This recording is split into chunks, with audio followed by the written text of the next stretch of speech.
Welcome to Bunch Formation, the newest college football podcast. My name is Chris Vanini. His name is David Ubben. We got a short mini episode for you here. Dynasty Mode in College Football 26. The reveal is out. The deep dive is out. So we just wanted to do a short episode this week to talk about that part of the game. It's my favorite part of the game. Not sure about David, but we'll be here for maybe 20 minutes or so. Not a ton else going on in college football. Wanted to get something out real quick. Thank you, everybody, for tuning in. Bunchformationpod@gmail.com for any feedback. Subscribe to the YouTube. Subscribe to the podcast. Tell your friends. Leave us a 5-star review. We'll get to those in a future episode. Again, this is just kind of a quick spur-of-the-moment type of one. Dave, what's going on, man? I'm excited for this. Not much. I'm feeling better than Thomas Castellanos today. Not quite as spicy, but yeah, it's video game season. We're like inching in here. So my birthday is July 11th, and I forgot because last year, the game's coming back. I'm getting old. I forgot that the game and my birthday are like in tandem, and it's a great time of year, Chris. It's a great time of year. Yeah, July 10th is the official date. I think July 7th is the early play for that. We will have a full review of the test version of the game when we get that. This is just our talk about playing Dynasty. You and I have both played it. The beta mode, which was not finalized, so that things we say or things we experienced are probably not going to be the full thing. For example, I went 5-7 with North Texas and got the Arizona State job. I think that was just because it was an old version of the game. But let's go there. Dynasty, like first year college football 25, it was good. Good enough. Good enough for a first time back, but not very deep. Not a lot of not a lot of stuff you could dig into. Recruiting was pretty basic, but we got a whole list of stuff. EA Sports put out 76 pages, 13,000 words. We'll link to that whole blog in the show notes if you want to read the whole thing. We're going to go over the biggest parts of it. But in terms of experiences, we've got trophy room now. We've got real coaches now, head coaches, assistant coaches. We've got protected schedules and stuff like that. Dave, we'll start there. Just kind of experience-wise, what are some of the things you were able to play with and that you liked? I mean, the immediate one that people are going to notice 5 minutes after they start is the coach gear. Can we stop using the term drip for middle-aged men that are generally, not the most fit dudes in the planet? Ultimately, a ton of coach gear. Last year, good enough. I'm not going to complain. There was nothing last year. I even went back into 25 to check. Yeah. It was 2 options. It was rough. Again, not the end of the world. I don't want to be here complaining. I was glad the game came back. But if I was ranking the things where I was like, really? That was near the top of the list. Now you got like 30 different options. I think you could still be a little bit more customizable, but great. A lot more diversity in what you can wear. A lot of stuff that you would see coaches wear. I probably will be rocking the tie just because. But in my dynasty, I was doing like the hoodie, kind of like not the Belichick hoodie, but like the hoodie jacket combo. And I was started at Arizona State, and my first 3 games rained, so I was like, well, we got to fix this. Yeah, so that was something that happened I think it was a beta thing. A lot of our dynasty games were in the rain. I think that's just kind of where it was. But coach gear, you've got a bunch of different kinds of hoodies. You've got a sleeveless shirt. You've got a lot of different quarter zips. You've got shorts. I think you have different kinds of pants.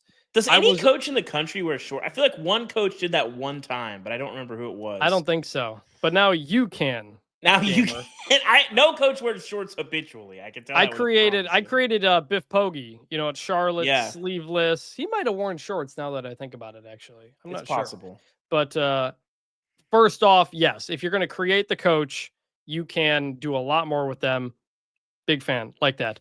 Real coaches. So real coaches weren't in the beta that we tested. They were still the old coaches from 25.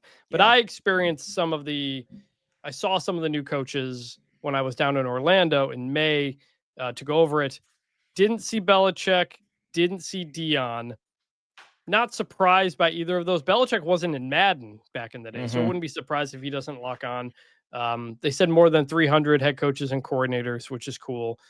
if I heard a Georgia fan tell me he wants to start a dynasty and fire Mike Bobo, you can do that with your real coordinators now.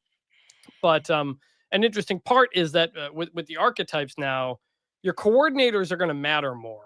Yeah. Because it's going to be harder to become a well-rounded head coach with the different skills. It's cheaper to build up what you already have. So you'll really want coordinators that can kind of complement you in that way. The coaching carousel was pretty cool too. It's a lot more active. I'd like to see that. I think people are not talking enough about how much the real coaches are going to affect the game and just the perception of the game. People forget we literally never had this in the history of any college football video game.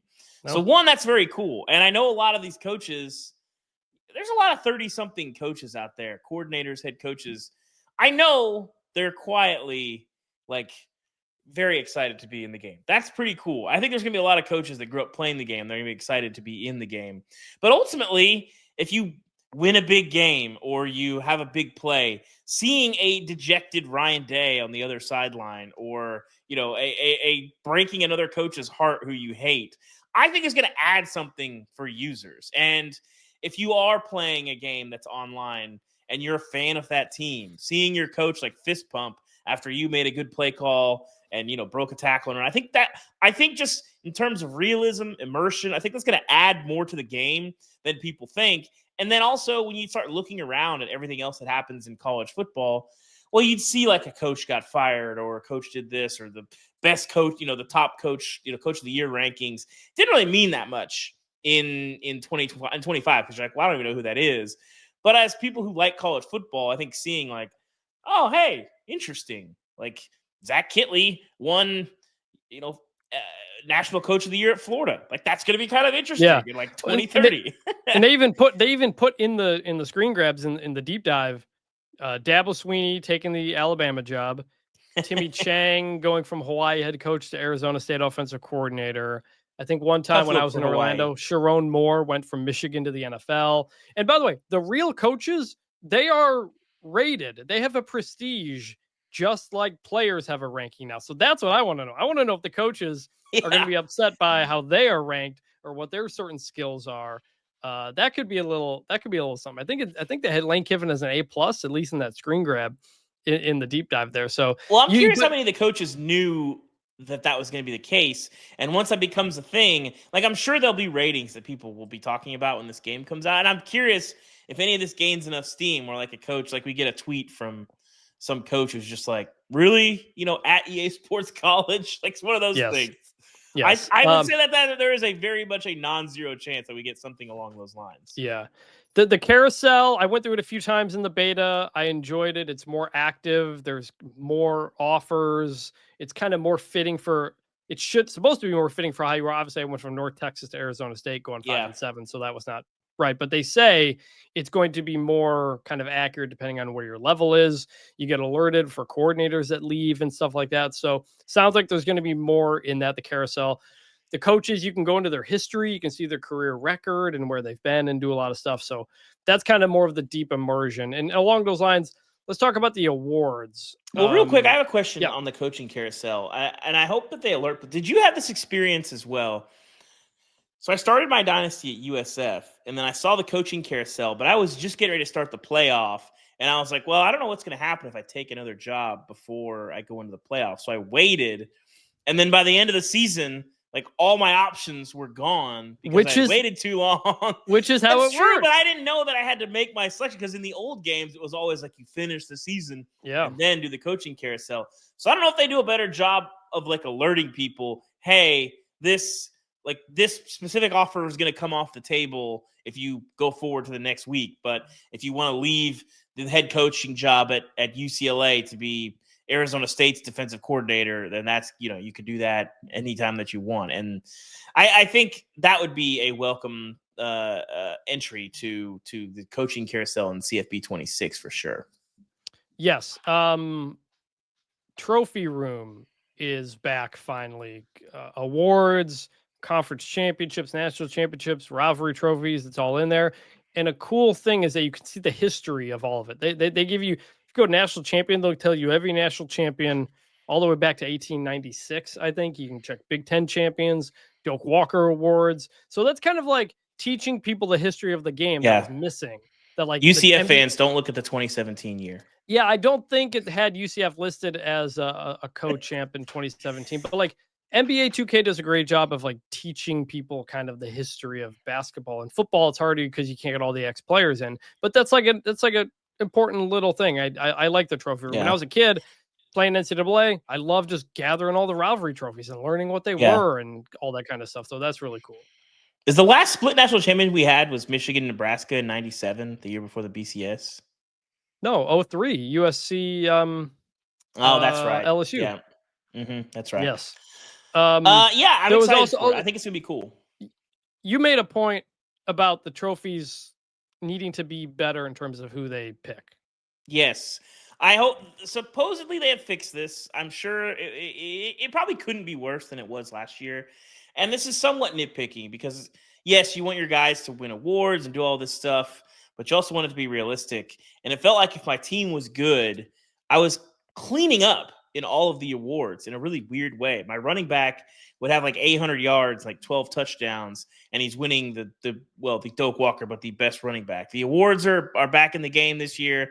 I think that was some sort of dispute that sort of played out last year. Neither side really wanted to talk a ton about that, but I'm glad they've sort of come together. We've got the real awards in there, the Blitnikoff, the Doak Walker, all that stuff. And hopefully those things have been fixed because I don't know what your experience was in your dynasty, but it was very, very wonky for me last year. And it's one of those things that doesn't affect that much. But if we're talking about immersion and simulation and reality, when I'm winning, when my like defensive back is winning defensive back of the year, and I know he wasn't that good, and he's like an 84 overall, but he has like 6 picks. It's like that would not happen. So in the beta, I had a North Texas running back have like 25 yards, and he won National Player of the Week. But again, that was the beta. I'm assuming that they say that is fixed, so we'll see. Scheduling. This was a big problem last year. Yeah, I didn't hear a lot of complaints about it, but I experienced it myself, and it was further down the line in Dynasty. But there was a year when I didn't look like your conference schedule is what your conference schedule is. So I spend a lot of time looking at the custom schedules for non-conference, and if I'm starting a new team, I do want to have like a warm-up game against not an FCS team because it's too easy, but not a very good team, just to kind of feel for my personnel, learn to put my team. I'd rather do that than go into practice mode. I just want to see what I got. And so I pay a lot of attention to that. I don't pay attention to the conference schedule. And I noticed after a while, I was playing a lot of home games, and I couldn't figure out what was going on. I looked at my schedule. I had 6 SEC home games and 2 SEC road games, and then the next year it flipped, and I had 6 SEC road games and 2 SEC home games.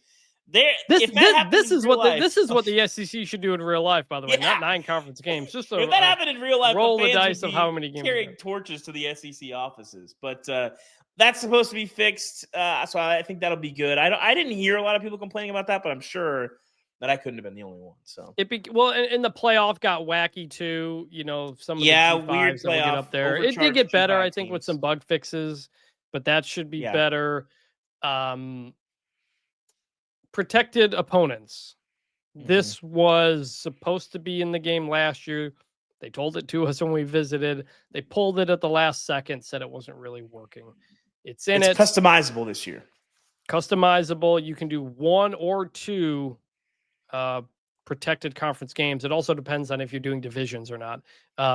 But when I went in, it was like randomized. So this might have just been because it's beta. So when I had to go in and all right, Michigan's going to play Michigan State and Ohio State, you have to click on you click on it, the spot, then you click on the open team that's somewhere else, and then they flip. So you kind of have to like mix and match it. It takes kind of a minute. It's kind of annoying. But if it's better up front and you choose protected schedules and it's automatically the teams you would expect, then I think it should be fine. But that's good. That's important to have. You want to make sure those things happen all the time. So can you make the SEC play 9 games? Yeah, you can. You could do it in 25, right? I mean, that was a nice thing, like really customizing that. So you could take out divisions. You could determine where the championship game is, all that stuff. That was in 25, but that was good. That was good here. What else do we want to talk about? We've done coaches. We've done that. Let's talk recruiting now. Yeah. This is the big one. This is the main part of Dynasty Mode. And I know you said in our last episode, sometimes you will just skip recruiting and do Dynasty. And we got some people in the comments who didn't like that. Call me But Chip Kelly, baby. you do some recruiting. And I like the changes they've made here. Biggest one, team needs right at the top of the screen. You don't need to click a button to figure that out. It was just a very like quality of life thing that was a lot better. But they've made it a lot deeper this year. You wrote it in our story, which I forgot to promote at the top of the show. But David and I wrote about this on The Athletic. It's linked in the show notes. You liked how deep recruiting goes. Yeah, I do. I think they did it in a smart way and figuring out the portal. I would like at some point possibly for there to be some element of tampering in the game where it's a risky thing in the old days. Like if you were going to go, NCAA 08, like if you're going to go out partying or whatever and Road to Glory, well, that's going to hurt you in other places. And you could put your team could get put on probation, all this different stuff. I'd like that to be part of the game. That is one thing like you could actually do in the old games. Remember that you could like get NCAA penalties, or you could suspend players. That's not, as far as we've seen, that's not still in the new game. But like back in like PS2 NCAA days, it's very much a part of the game. Yeah. So anyway, but I think they're being really smart about it, and in the portal and in the deep dive, obviously with the Dynasty we have limited experience with it, kind of tinker with it. You only had a couple days, but in the deep dive they talked about if you have an 85 overall guard, that's a senior, and you have an 85 overall freshman quarterback. Those should not be equal value in the portal. Their value is going to be gigantic. Obviously, quarterback way more valuable than guard. Obviously, with a freshman, you're going to have upside. You're going to be, 85 overall freshman. That's a 5-star right there. And he could be a 95, 98 overall by the time he's a junior or whatever. And reflecting that in the portal and their portal ratings, to me, I think the biggest thing that I always come back to with this game is that the people who are running it seem to understand college football, care about college football, and listen to college football fans. And these are the little things that anyone who knows college football is going to know. And I think people, when you talk to somebody about college football, I do it in my daily life, or you just interact with people. It takes you about 5 minutes to figure out when people know ball or don't know ball. And I think the things that they have done in this game, the emphasis, what they're trying to do, tells me that you got a bunch of ball knowers on staff trying to make a great college football game. And I think their approach to the portal and recruiting and the depth and all the things that you can do there, I think speak to that. Even as a guy who does not spend a ton of time in recruiting, I kind of pick a couple preferences and then let my assistants get their job done. And then, if I gotta, at the end, if I still got some stuff, then maybe we put a full court press on a couple guys, but that's about it. That is a job of a head coach pretty much these days. I'm the closer, man. I'm the closer. So they say there'll be about 2,000 players in the portal each year. So it's going to be a bigger, deeper portal. Also, when you're doing the settings at the beginning of Dynasty, you can determine the max amount of transfers from your team or for a computer team. So you can, if you want it low or higher, I like that you can customize. You can make the portal more or less busy depending on what you want. Same thing with recruiting. Your needs are up there, so you can just see that right away.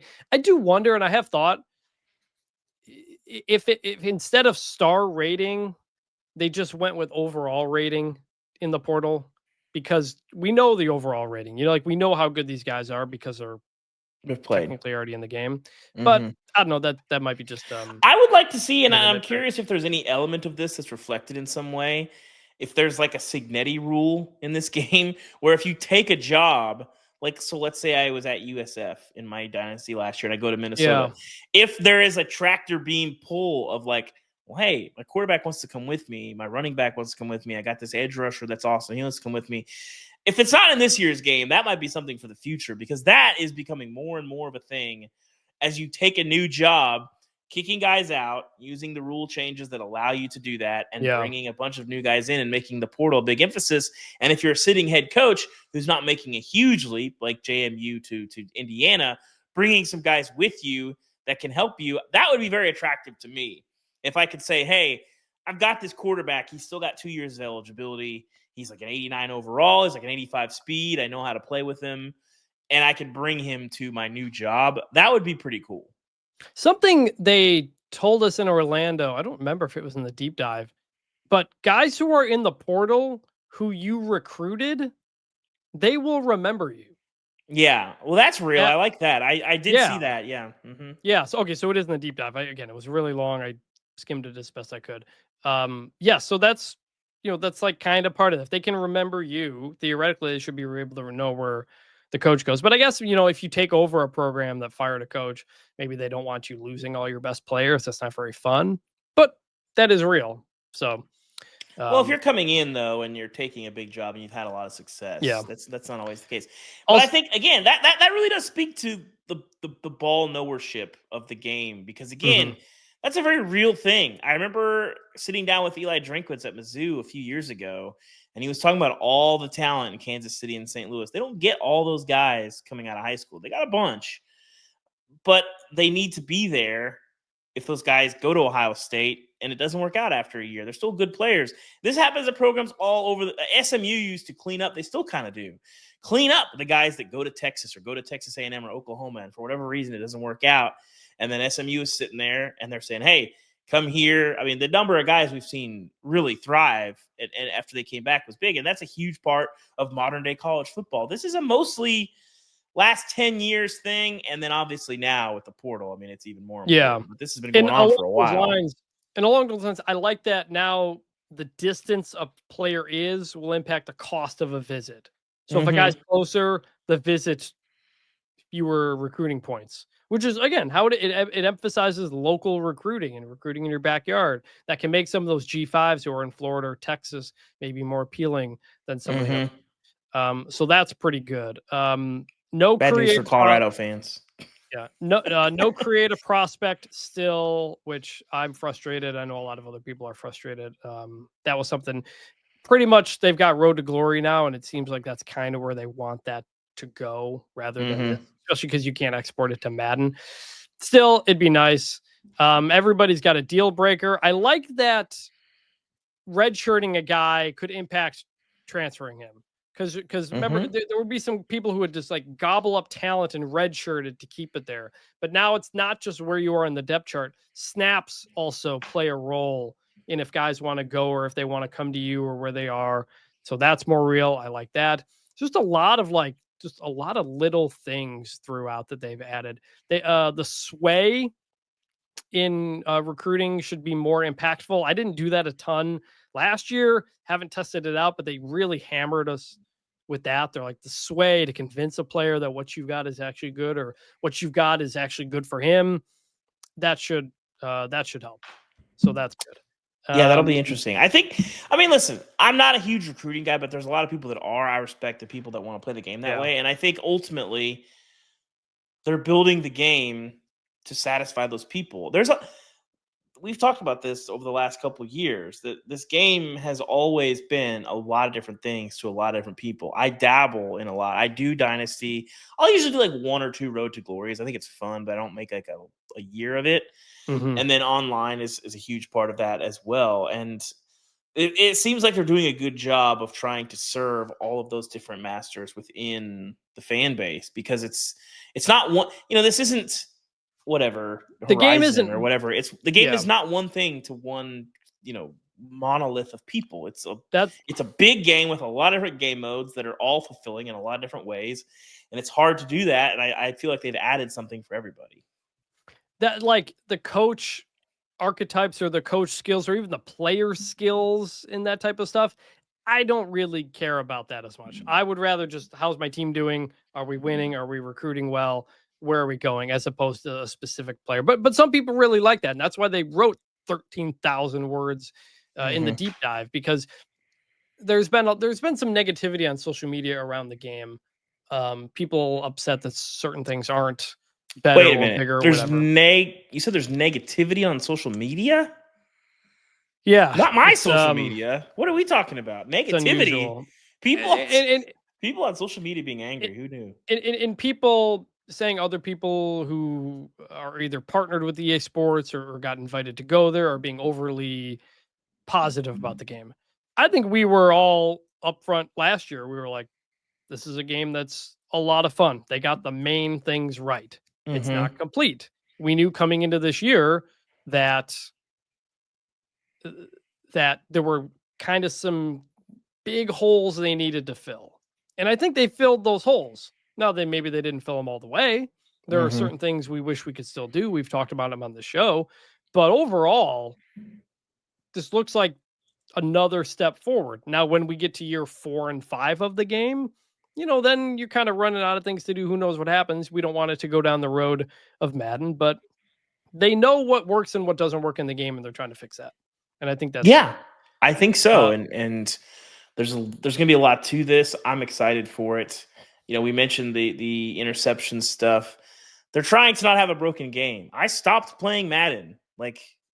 Dude, I was very displeased with the old Madden. I played Madden for 3 or 4 years because there was no college football game. And I was like, I need something to scratch that itch. And it was okay for a little while, but I was like, this game is broken. I did not feel that way about CFB25. And it's not just because it was a college game. I felt like it was a better game. And I think 26 is headed along those paths. And a big thing for us, cross-play Dynasty. Dynasty mode is now Xbox and PS5. We're going to try to do something maybe with some of our other sports writer friends to do something. Maybe we'll try to stream it on the YouTube channel. We messed with streaming last year, and we don't know what we're doing. So. We tried. It wasn't going great. So we'll Chris see. And I are journalists. We're not streamers, so we got to figure this stuff out. But we can. I suspect that cross-play Dynasty, if we can do it right in all of our lives, because we're all old and busy and all that stuff, I suspect that might be a thing that we didn't know how badly we missed it in year 1. Yes. Real quick, Team Builder. They also had that at the end of the long document. I didn't do Team Builder much last year because I've never been a Team Builder guy. I've seen people make kind of cool schools, but it's not for me. Every time I tried to do it, it was just laggy and buggy, and they knew it wasn't great. I couldn't get much going on there. Other people did. I think the Southland Conference made their whole conference, and they made everybody able to download it, which is cool. I just personally had trouble with it. Looks like it should be better this year. There's some generic stadiums. You can import your team from CFB25. There's more you can do on the rosters, editing, and such like that. There's people that do that. I'm intrigued by. This is why humans are interesting. Not to get philosophical here.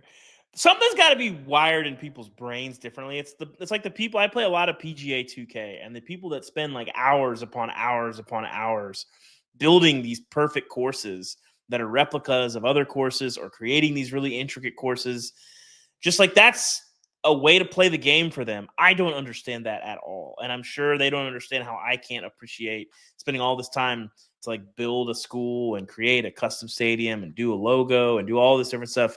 I don't really get that part of the game, but I appreciate the people that do. And I think they can add something to the game. And I like seeing the cool created schools. So I like that option being there. So. Ultimate Team, it's not my thing. It's not the thing for a lot of people our age, but the numbers for young people that they get on Ultimate Team are crazy. It is absolutely working. The microtransactions, the teams that are just kind of mishmash for players all over the country. Young kids like that. They're not as attached to specific teams and whatnot. So, that's just their thing. And EA's trying to, again, create a game for a lot of different people who want a lot of different things. So anything else on Dynasty we wanted to hit on? No, I'm excited for this game. We're a couple weeks out here. It's going to be great. I may have to take some vacation to play a little bit more. I don't recommend having 2 small children and trying to play this video game. It saps some of your hours, but I'm very excited to have it, play some of the new stuff. The beta got me really excited, and I think we are cruising for it. And I don't think there's a way you can get this game and not feel like it's an improvement off of last year. Mm-hmm. I'd be surprised if that's what. That's ultimately the question. Is it worth a $70 to $90 expense to upgrade to the next year? That's the question everybody has to ask. And we've laid out a lot of these things. That's ultimately up to you. For some people, it will be. For some people, it won't be. I think for most people, it will be. Like I said, last year was a good game, and they've improved on it in most ways. Again, we haven't played the full game. We'll have the full review once we do that. Again, I mentioned on the last episode, quarterback accuracy was a big problem in the beta, but that was an old version. So we'll see if that's fixed at the end. So we'll find out that. I don't think we're going to have a Road to Glory episode. Neither of us have played that, but the Mm-mm. embargo for that is up soon. I think pretty much the next thing for us on the game would be the review in early July, probably. So we will be back later this week. I think on Thursday we'll have a college football referee on the show. Beef ref. Send us questions on bunchformationpod@gmail.com or Twitter, bunchformationp, or either of us on social media. Any questions you have for a referee? What's it like to be a referee? What's like the state of the game for them? I wrote a big story in The Athletic last week. Please check that out. We're going to have one of them on to continue to talk about it because I find this stuff interesting. It's also the middle of June. Nothing's going on. Pac-12 is not really doing much yet. So we want to just kind of have some fun. So leave us a 5-star review. We love hearing from you guys. Please leave us a 5-star review. We'll read those on future editions of the show. We're just trying some things out. We're a month or so into this show, trying some things, see what works, what doesn't. We're doing some more video game stuff because people have responded to that early on. Yeah. So and Chris and I play the game. We love the game. It's not the excitement is obviously muted from a year ago because it hasn't been 11 years since we've had a game. But I forgot how exciting it is to have a game every single year. You know, from 2002 to 14, I'm pretty sure I bought that game at midnight at Walmart every single year, except I was studying abroad one year and I had to wait like a month, and it was torture. So, So, hope everybody enjoyed this kind of mini episode. Again, subscribe to the podcast, tell your friends, YouTube, like, all that stuff. It really means a lot to us. And that'll do it here. For David Ubben, I'm Chris Vanini. We will talk to you later this week. See you.